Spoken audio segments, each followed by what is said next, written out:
Vamos. Amigos y amigas, muy buenos días. Ya con ustedes para dar inicio a nuestro programa Salud desde el Alma. Estamos pues aquí con la disposición, el entusiasmo, la motivación de siempre, pues consideramos que el trabajo que nos hemos impuesto es importante para poder llegar a ustedes con algo nuevo, con algo que realmente cause impacto y modifique nuestras vidas hacia el bien. Vamos a continuar un poquito más sobre el decálogo de la sabiduría.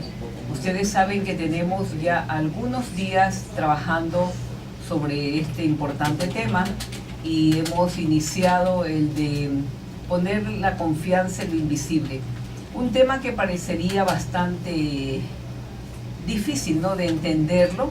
¿Cómo va a ser posible que nosotros confiemos en lo invisible si aún en lo visible tenemos que ser muy desconfiados porque no conocemos a fondo lo que encierra eso que llamamos conocido? Y se nos pide que pongamos la confianza en lo invisible. Pero es así.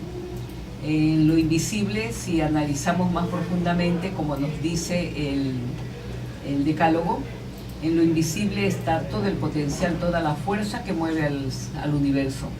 Nosotros creemos que el cuerpo se mueve, vive, respira y trabaja por cuenta propia, que no necesita nada, pero para que el cuerpo pueda realizar todas las funciones que realiza, necesita ese potencial infinito que es invisible, es la energía vital.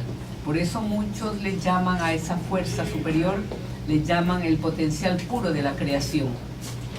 Otros le llaman Dios, le dan diferentes nombres, porque la palabra Dios como que se ha vulgarizado tanto y da lugar a muchas polémicas. Sin embargo, cuando nosotros hablamos de divinidad, de potencial puro, de inteligencia superior, de omnipresencia, suena como más fuerte, como algo que no nos condena a luchar entre nosotros. Entonces, esta parte del decálogo nos dice que pongamos toda nuestra confianza, no solo nuestra atención, porque hay mucha diferencia entre poner atención en algo y confiar en algo. La confianza que debemos depositar en ese potencial infinito que radica, que mora en cada uno de nosotros, es indispensable si queremos tener una vida realmente armoniosa, sana, porque de allí emana toda la fuerza que tenemos. Y si confiáramos en esa fuerza, nosotros no tendríamos dificultades y aquellas dificultades podrían ser superadas fácilmente. El problema es que nosotros, cuando estamos atravesando un problema, un conflicto, un trauma, un shock de cualquier índole, lo primero que hacemos es llenarnos de miedo. Y al llenarnos de miedo nos paralizamos, nos confundimos y cometemos más errores. En lugar de hacer inmediatamente un llamado a esa fuerza interior que tenemos, depositar allí inmediatamente la confianza, sabiendo que aquello que estamos viviendo lo hemos atraído nosotros y es necesario para que avancemos en la vida. Yo sé que alguien me dirá cómo puede ser positivo la pérdida de un trabajo de una manera brusca e inesperada, pero sí, con el tiempo se ve el beneficio. Al principio resulta que fue una catástrofe y que nos jugaron una mala pasada, una traición, pero el universo tiene sus mecanismos incomprensibles para la conciencia humana, pero muy profundos y sabios para el universo. Lo mismo me dirán cómo puede ser benéfico la pérdida de un ser querido. Por ejemplo, un padre que se va a temprana edad cuando sus hijos todavía no llegan a la edad adulta, y decimos, ¿cómo puede ser posible esto y ser beneficioso? Sin embargo, para algunos seres humanos ha sido tan importante porque les ha dado mucha posibilidad de madurar, de crecer, de llegar a ser verdaderas personas que van a esforzarse, que no van a estar siempre dependiendo de los padres, sino que van a ser capaces de enfrentarse a los problemas que la vida les presenta. Entonces, esto es lo importante de rescatar de esto que nos enseña el Decálogo de la Sabiduría. Pon tu confianza en lo invisible. Allí está toda la fortaleza que necesitamos para todas las circunstancias de la vida. Contaba un amigo que ha hecho los estudios de este famoso libro, un curso de milagros. Un curso de milagros es un libro de muchísimas, creo que más de 1000 páginas, que fueron canalizadas por una psicóloga, Helen Schumann. Esta mujer, como psicóloga, comenzó un buen día a recibir información que le iban dirigiendo y dictándole algunas noches seguidas y por algunos años, cuando de pronto ella se encuentra que aquello que le dictaban tenía una sabiduría muy grande. Le recomendaron que continuara escribiendo aquello que le dictaban. Entonces este amigo, y son muchísima gente, porque este libro se ha difundido tantísimo por la profunda sabiduría que contiene, este amigo decía: desde que pongo en práctica los conocimientos que se encierran en este libro, mi vida ha cambiado. Decía yo: ¿en qué sentido? Me dice, lo que les acabo de decir yo, ¿no? Que antes, cuando presentaba él algún problema de cualquier naturaleza, lo primero que sucedía era llenarse de pánico y no sabía qué hacer, y generalmente terminaba cometiendo más errores porque entraba o en estado de depresión o en estado de confusión, o se alteraba tanto que llegaba hasta generar más conflictos. Pero desde que comprendí las enseñanzas de este libro, dice, fue un cambio que me costó mucho trabajo, dice, porque lo normal es que el ser humano ante una crisis se rebele con rabia, con dolor, con tristeza, con depresión, con muchas formas negativas, ¿no? Pero este libro nos enseña que necesitamos nosotros reconocer que todo aquello que se nos presenta en la vida no es ni más ni menos que producto de lo que nosotros hemos vivido y nos ha conducido a esa situación. O sea, no es culpa de nadie. No es la mala suerte, no es que nos han traicionado, nos han engañado, nos han faltado. No, es que nosotros hemos caminado, a lo mejor sí, inconscientemente, y hemos provocado esa situación que no queríamos, pero se presenta la situación. Y además que todo lo que vemos en la otra persona, aquello que nos agrada o aquello que no nos agrada, y principalmente aquello que no nos agrada, es proyección nuestra. No es que la otra persona está viviendo eso porque es una casualidad, algo que coincidió, decimos nosotros, es coincidencia. No, señores, no es coincidencia. Nosotros lo proyectamos y aquella persona se presenta como un espejo maravilloso para que nosotros tengamos la posibilidad de reflexionar, de analizar y de tener una conducta, una forma diferente de ver la vida. Todo, absolutamente todo, es proyección nuestra. Como dicen ya los estudios más profundos, todo lo que percibimos, lo proyectamos. O sea que si yo percibo malestar ante la presencia de alguien, no es ese alguien el que tiene el malestar, el daño, la situación negativa. Soy yo que estoy percibiendo. ¿Por qué otras personas no lo perciben? ¿Por qué a otras les cae bien esa persona? Porque no tienen ese conflicto dentro. Entonces no lo pueden ver. Pero yo sí lo veo y me resulta desagradable la presencia de alguien porque yo tengo acá dentro algo que me está reflejando inmensamente. Es como dicen, ¿no? Este mismo libro dice, todos los seres humanos que llegan a tu vida son tus espejos. Y dale gracias a la divinidad porque tienes muchísimos espejos en que mirarte para poder ir haciendo los cambios que te perturban, ¿no? Porque son aquellas cositas que más te molestan, aquellas que tienes que poner atención para poder salir de ese atolladero en que uno mismo se encuentra y se encierra, porque nadie le empuja ya. A lo mejor el inconsciente sí, porque tenemos muchísimas programaciones, pero realmente cada uno va haciendo su camino.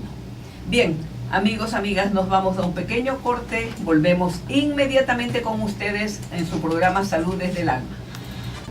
Estamos nuevamente con ustedes en el programa Salud desde el Alma y ahora sí con una sorpresa muy buena. Está con nosotros el doctor Edmundo Vera Manso, de quien pues tiene ya, muchos de ustedes lo conocen porque hemos tenido la suerte de poder entrevistarlo varias veces aquí y justamente lo hemos invitado porque es una persona con mucha experiencia, con muchos conocimientos en diversas ramas, en diversos campos de la educación, de la filosofía, de la psicología, de la sociología, en fin, es una persona muy versada y pues eso es lo que necesitamos, ¿no?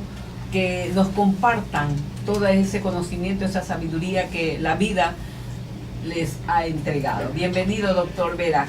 Estamos gustosos de tenerlo con usted. Nos gustaría escucharlo nuevamente en los temas de estos por demás importantes como es la educación. Sí, muy buenos días. Y arranco con las expresiones que tuve la suerte de oír y de verla. Que nosotros nos quejamos, ¿no? Esta persona me cae mal, o esta persona me produce rechazo, repugnancia, ira.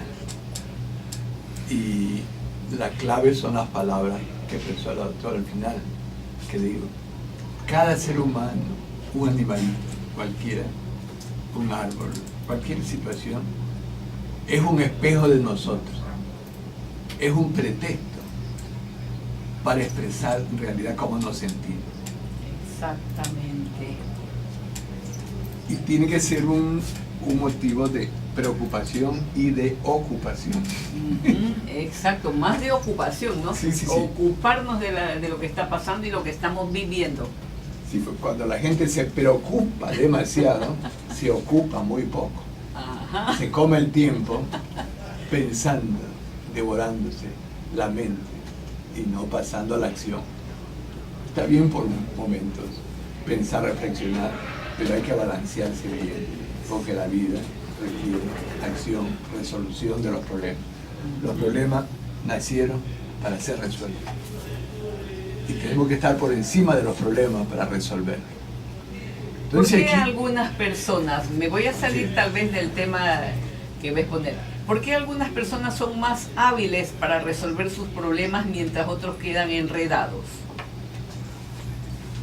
bueno, es que hay personas Ya lo desvié que... del tema. No. Hay personas que yo digo que caminan arrastrando una piedra amarrada en el cuello. Y hay personas que están cargados de problemas falsos.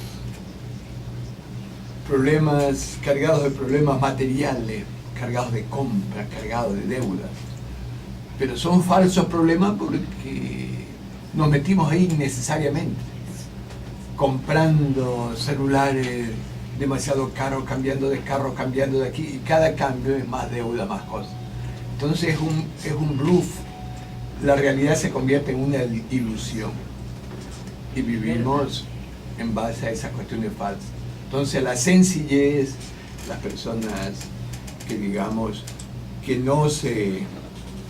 son más minimalistas, que son más sencillas, que no se cargan de objetos que los aplasten, entonces pueden vivir más con menos. Tranquilos, ¿no? Sí, Y sí. sin enfrascarse en los problemas, sin enredarse. Sin dejarse atrapar. Ajá, ese es lo... No son ellos, sino que son presos de sus creaciones. Así es Son verdad. presos de su fantasía. Qué Entonces bien. tenemos que vernos, eliminar o ver que en realidad son bluff, son falsos problemas, pero que pareciera que a veces vivimos de ellos porque los hemos construido ¿Verdad? equivocadamente. Es verdad, muy, muy interesante lo que aclara en este momento, ¿no? Muchos de los problemas que los seres humanos nos enfrentamos son creados inconscientemente por nosotros, por no poner los valores, por no sustentar nuestra vida en los verdaderos valores, ¿no? Sino Luego, simplemente en consumir. Hay una frase muy buena de Einstein, que casi no lo usan, dice, no se puede resolver un problema en el mismo nivel de pensamiento que lo originó. Ajá. Entonces a veces estamos dando y dando vueltas, estamos en el problema y no hay que estar en el problema, hay que estar en la solución. Hay que salirse del problema. Y tenemos que mirar desde otro ángulo. Claro. A veces estamos en el yo, pongámonos en el otro. Ujú. Pongámonos en la posición del otro mirándonos a nosotros, o pongámonos en la posición del nosotros Eso. mirando el problema, y veremos que desde cada ángulo lo veremos diferente. Es verdad. Y después de recorrer esto, veremos el gran descubrimiento, es que somos diferentes. Ya somos diferentes. Si estamos encerrados, estamos lo mismo. Ujú. Estamos viendo desde un ángulo y tenemos que ponernos un poco ambiciosamente desde la ubicuidad. Claro. Ver un problema. Por eso es que algunas personas muy importantes de la historia universal, los presidentes o los generales, o personas antes de la batalla, se alejan. Se alejan físicamente. Pero no es necesario alejarnos físicamente. Claro, no Podemos es. alejarnos con nuestra mente, con nuestra conciencia, viendo, adelantándonos, viendo el problema, Ya. viéndolo con otra mirada, no con la cotidiana. Y ahora que estamos hablando de problema, ¿cuál cree usted que es el problema principal de nuestra educación aquí en el Ecuador? He estado hasta venir aquí metido en eso. Ajá. Estaba con Osho, estaba con Gibran el profeta, y el punto es que tenemos una educación para objetos, una educación mecánica, una educación que funciona cuando queremos arreglar un reloj, queremos arreglar una computadora, pero que no funciona para estar entre seres humanos. Y vemos eso y se refleja terriblemente hasta en las pruebas de ingreso a la universidad, ¿Cómo así? porque se examinan unas habilidades que son frías, que sirven para la mecánica, para la fábrica, para los objetos, Ya. matemática, lo espacial y el lenguaje, pero no se examina la inteligencia emocional, no se examina Claro. la ética, no se examina la salud integral. La salud se la ve como física, se ve como en el nivel más bajo, Solo a ese y no nivel. se ve la totalidad. ¿Dónde está el espíritu en la educación? Entonces ahí tenemos un gravísimo problema, porque los jóvenes de las universidades, en su mayoría, de las carreras, sobre todo en las llamadas ciencias exactas, casi no son seres humanos, son unas pequeñas maquinitas para resolver problemas de cosas, Ay, pero incapacitados para amar, incapacitados para tener relaciones con su familia, con su pareja, con los seres humanos. Pero póngalos a resolver una máquina y son una fiera. Y eso viene dado por no es una casualidad. ¿Cuál cree que sea la causa? La causa es que los que manejan el mundo, los dueños del mundo, al comienzo del siglo XX se dieron cuenta de eso. Se dieron cuenta, y en la reforma educativa que se dio en América Latina en el año del 62 y en el Ecuador, se sacó la cívica, se sacó la historia, se sacó la urbanidad, porque se descubrió que las personas se hacen patriotas, las personas se interesan por los problemas humanos, los que conocen humanidades. Claro, ¿verdad, no? Entonces, Por ahí está. paradójicamente, yo soy de las pocas personas en este país y en América Latina que tuve el privilegio de descubrir quiénes planearon esto y por qué lo planearon. Wow. Esto lo hizo una comisión del presidente John Kennedy en el año 61, 62. Ya. Se nombró una comisión y se estudió y se llegó a la conclusión que había que arrancar eso, que las personas que conocían historia, que conocían los héroes, que conocían los patriotas, que conocían los santos, que conocían a los buenos, eran personas que se identificaban por esas luchas. Entonces, si arrancamos a las personas, son personas insensibles. Exacto. Y desde ahí se hizo. Entonces, miren, hay una gran paradoja ahorita en el mundo. En 1984, en 1985 se descubre, Howard Gardner plantea las inteligencias múltiples. Primero 7 inteligencias. 7. Sí, luego se amplía, se va ampliando 2 más.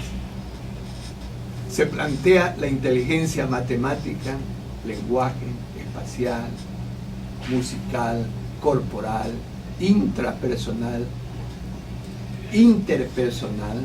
Luego se incorpora la inteligencia ecológica y, lo más importante, no se lo incluye, pero ya sí lo plantearon, la inteligencia espiritual.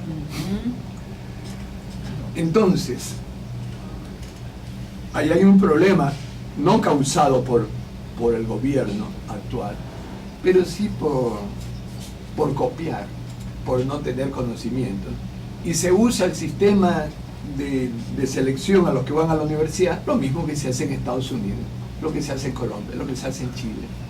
Son unas pruebas que exploran 3 aptitudes frías, congeladas, pero no se explora lo humano. Y si una paradoja terrible, ahora tenemos una universidad de las artes, pero no se explora las cualidades del artista, la cualidad del músico. Entonces ingresamos por otro aspecto que no tiene que ver con eso, lo que es un absurdo que alguien que vaya a estudiar biología para ser médico no se explore, digamos, este conocimiento. Eso no se explora, se pide otra cosa. Entonces, ahí tenemos un gravísimo problema.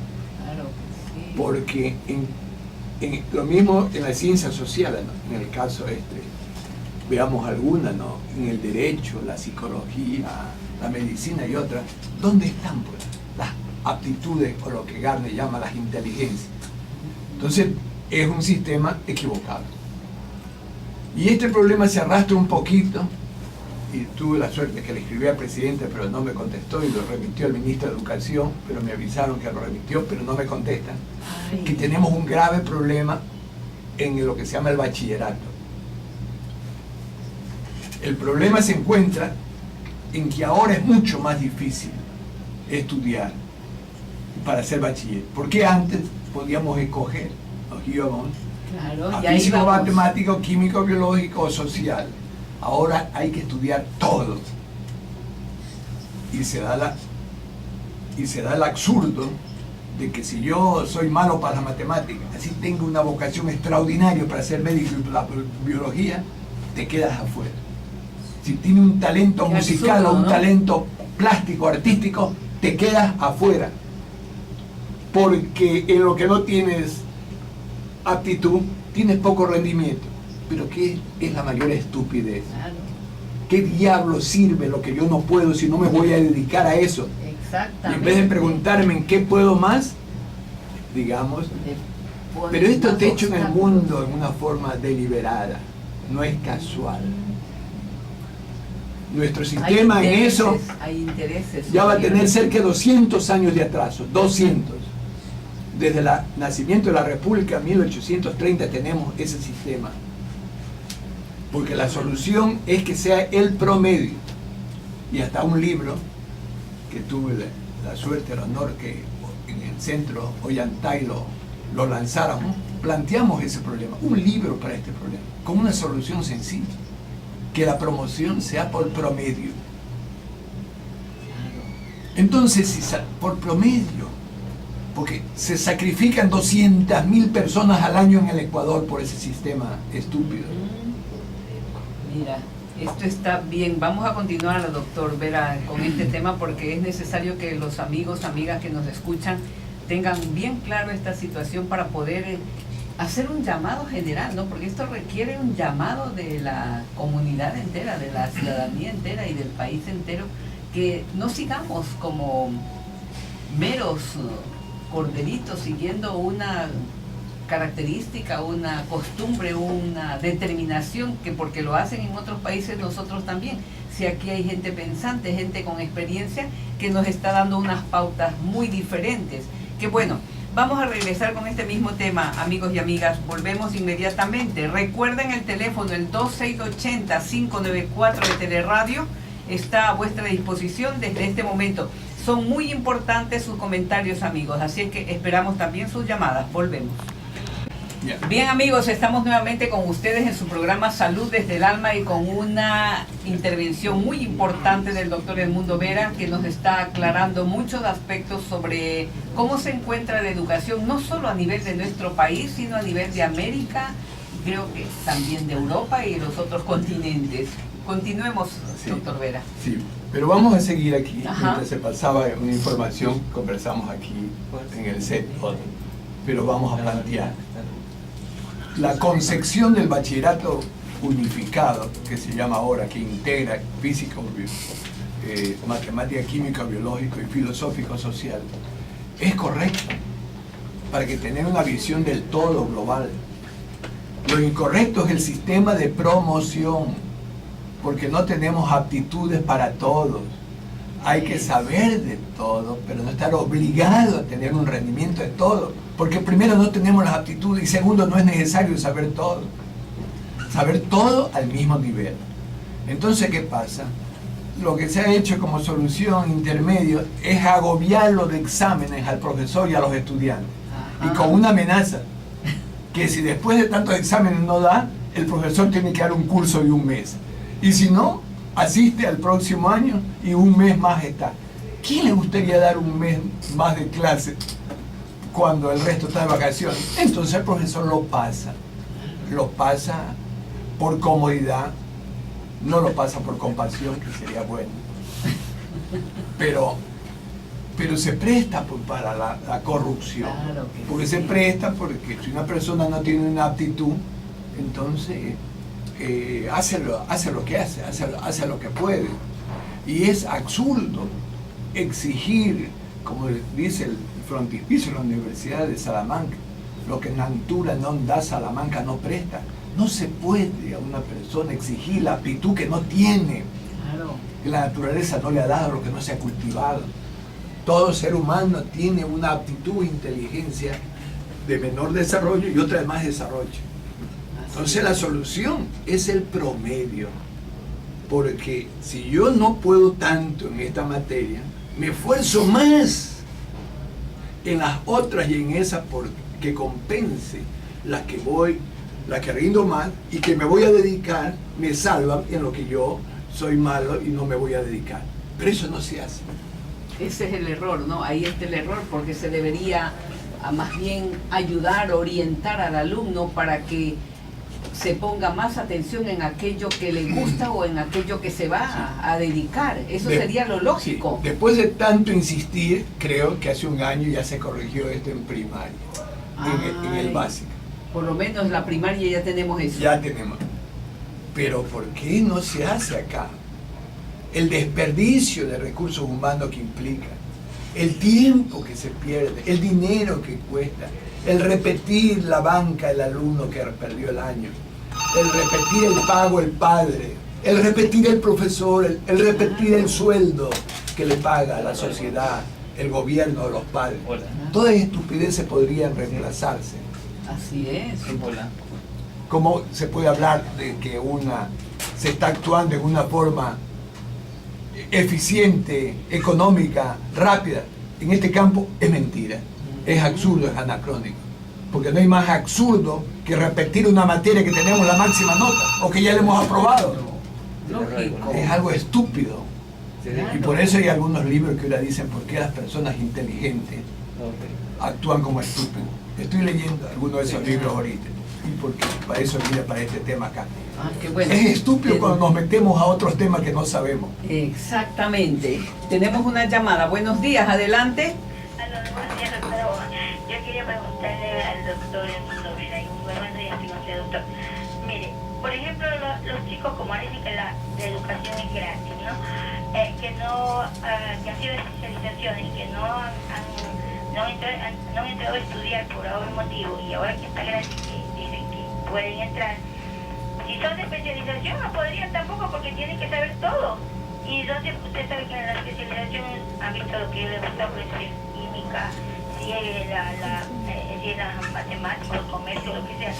Entonces, ¿cómo podrían hacer estas personas para ingresar a la universidad? Hola. Yo pienso que la educación no es que estaba mal aquí, sí, no.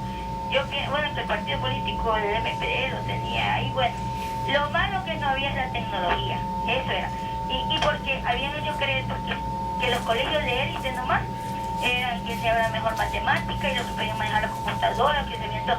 Cuando ahora hay centros donde los chicos entran a aprender el manejo de la computadora y no es necesario que le hagan tan como por ejemplo en la Politécnica, que entraban y que tenían que ver esto, pero hay chicos que así nomás van y les dictan las cosas y hacen todos los programas y lo aprenden.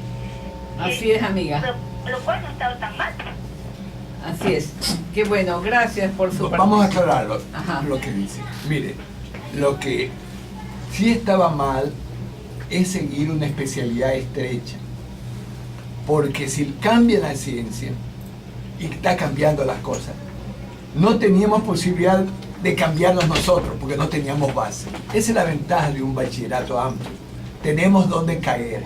Si no, seguir una sola especialidad estrecha, saber algo solo eso, es como quedarnos colgados en un foco porque nos mueve la escalera. La ciencia se movió.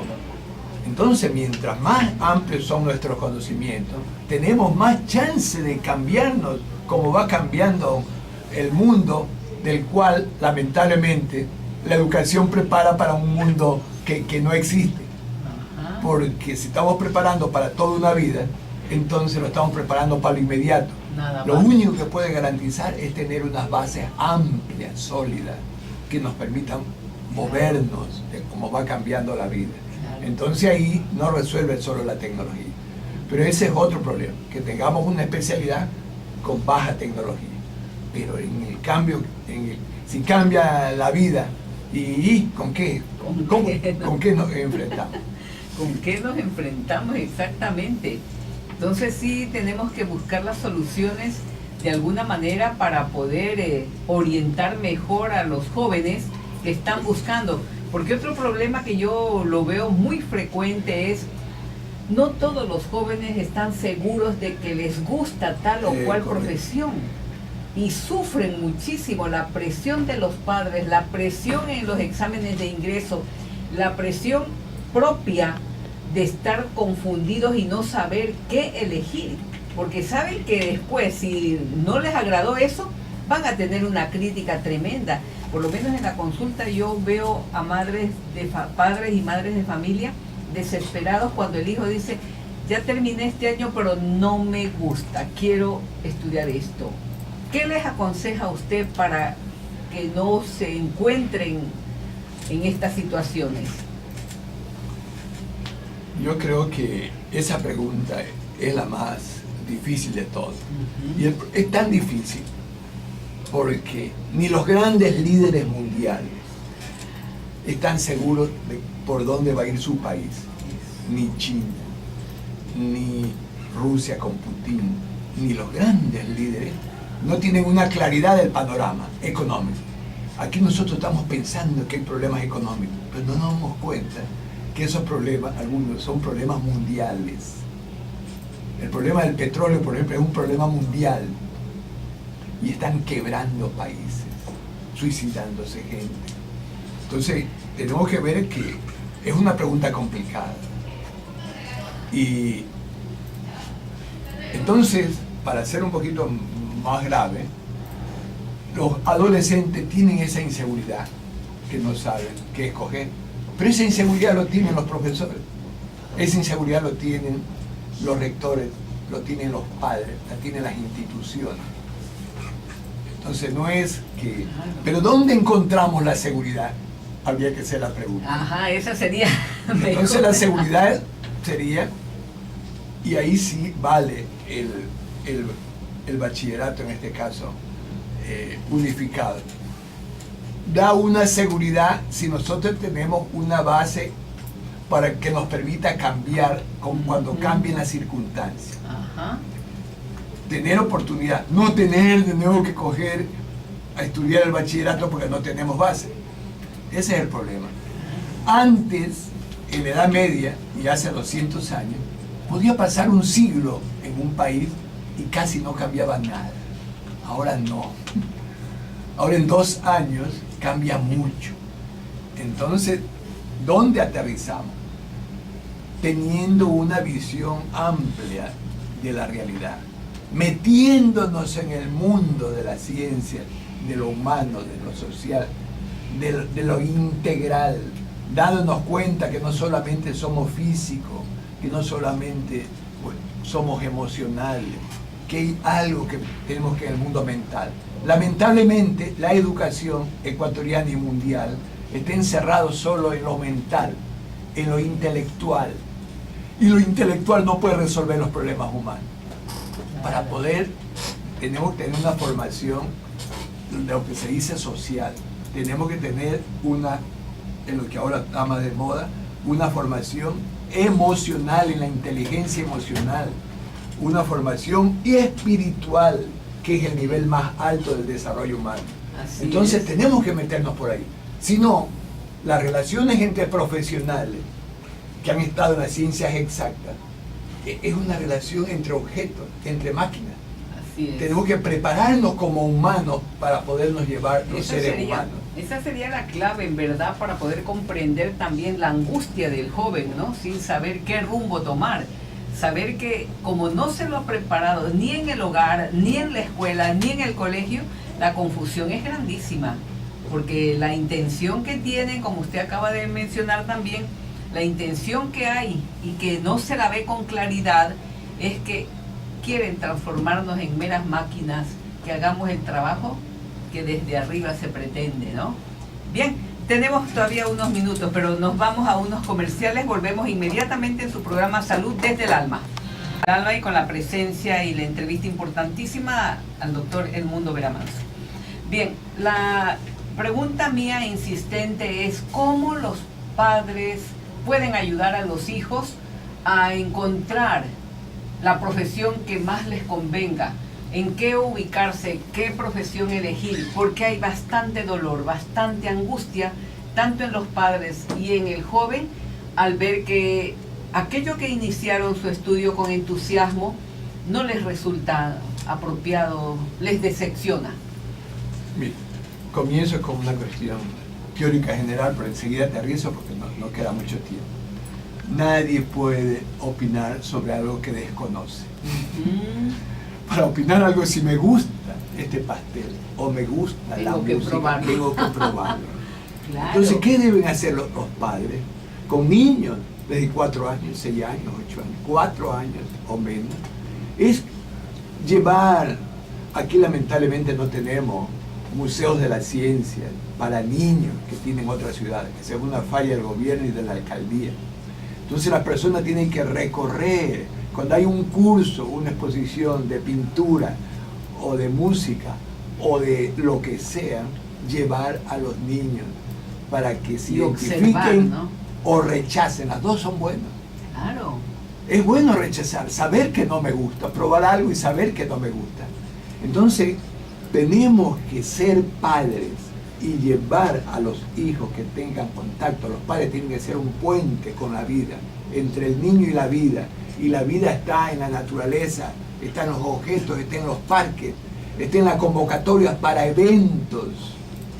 Entonces ese es el papel del padre, es llevar a su hijo tierno o a su adolescente que tenga diferentes opciones. Yo aprendí eso hace 50 años porque mi primer trabajo y profesión fue ser orientador educativo vocacional. Si yo conozco solo A, No puedo opinar sobre B, C, D, que Nada. lo ignoro. Estoy con unas orejeras Claro. de los caballos. Tengo que ampliar las orejeras, ampliar el horizonte y conocer diferentes opciones para poder elegir. Pero primero tengo que conocer.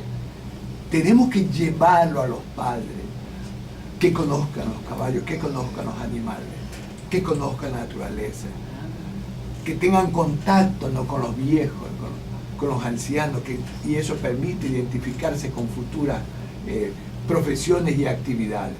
Nosotros lamentablemente no tenemos en la ciudad lo que son los círculos infantiles, los círculos científicos técnicos, donde yo tuve la suerte hace 30 y pico de años de conocer el Palacio de los Pioneros en Moscú, donde habían como 350 actividades diferentes en que uno podría ver desde cómo se fabrica el helado, o hacer personas que estaban tejiendo, o ver la electrónica, o ver diferentes con personas que están ahí para explicarme. El IADAP en Quito hace 30 años tenía en Quito, pero en unas áreas cortas, 5 áreas, en que habían especialistas para enseñar cómo tejer o pintar o cerámica aquí acá.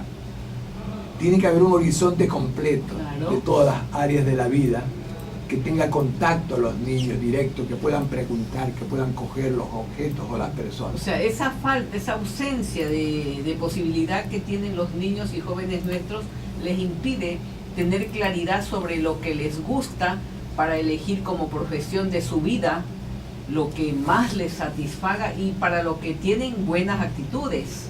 Así es, porque una cosa es, primera cuestión importante, es gustarme o no gustarme, pero yo no sé las aptitudes o inteligencia que tengo.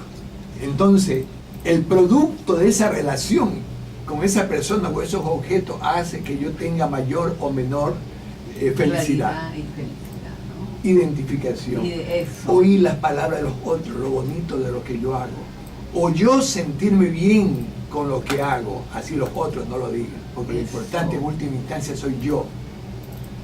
El problema está en que actualmente a nivel universitario los pobres jóvenes están presionados por los amigos, presionados por los padres, e indirectamente a lo que deciden es el Estado que dice que usted no puede ir a tal carrera sino a tal otra que nunca yo lo he pensado, o hasta que lo odio, pero tienes ese cupo, le escoge o no. Entonces, preferible ser un excelente carpintero que un pésimo médico, Así es. un pésimo profesional en cualquier campo. Y lamentablemente no se ha hecho ese puente entre la invitación externa y la decisión interna, que es lo que más vale, lo que yo siento, lo que yo deseo. Claro, qué absurdo, ¿no? Qué absurdo que estemos viviendo eso en una época en que se considera que estamos más claros sobre lo que el ser humano debe desarrollar y buscar, y que todavía sigamos en este sistema de vernos obligados a estudiar. Yo sí he escuchado a muchos jóvenes que dicen, no, yo para estudiar lo que me dice mi examen de ingreso prefiero quedarme sin estudiar, porque eso no me gusta. Y entonces dice, ¿cómo te explicas que en eso hayas sacado la mejor nota? Entonces viene la inquietud de la persona. No ha analizado bien, no ha tenido la oportunidad de convivir o de tener por lo menos una experiencia pequeña sobre las múltiples posibilidades de encaminar su vida, ¿no? En el arte, en interrelacionarse. Porque el aprendizaje verdadero no es cuando leo o cuando me dice el otro, sino cuando yo intercambio experiencia que se va enriqueciendo y ya no soy ni el otro ni yo, sino soy mucho más con lo que he aprendido. Entonces hace falta comunicar. Estamos encerrados en una máquina ahora con internet y con las computadoras, pero aislados, como decía el doctor Lucho Maca, estamos todos juntos, pero de espalda. Tenemos que darnos la vuelta y reconciliarnos y ayudarnos y amarnos mutuamente. Exacto, qué bien. Le agradezco muchísimo, doctor Edmundo Vera, por su participación aquí. Para nosotros siempre es un honor y un gusto tenerlo y poder aprender de usted tantas cosas que la vida le ha permitido a usted vivirlas, experimentarlas, y qué bueno que los esté ahora compartiendo a través de libros. Muchas gracias, doctor. Y muchas gracias, amigos y amigas, por escucharnos, por estar en nuestro programa. Que Dios los bendiga. Hasta mañana.